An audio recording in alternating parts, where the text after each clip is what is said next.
Good morning, everybody. It's time to check back in with our girls at this stage of their grow, because in less than a month, which was my prediction in the beginning when I put these seeds to water April 1st, that by May 1st, 1 month later, I would be transferring them from their original container, which I would nickname their incubator,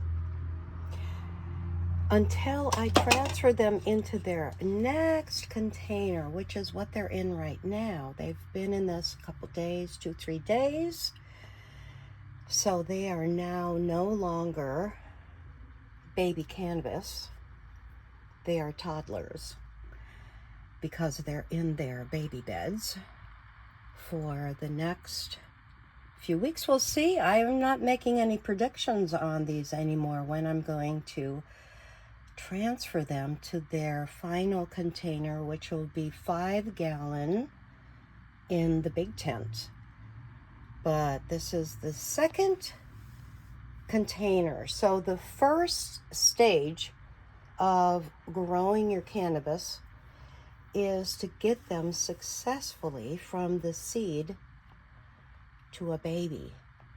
And that baby had to spend some time in an incubator to make sure it was going to take hold. And look what's happened. Just under a month. So these are strong girls.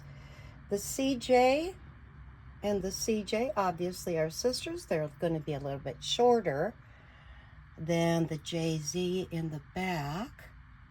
Another strain, I believe indica, a little bit taller, naturally, by its strain genetics.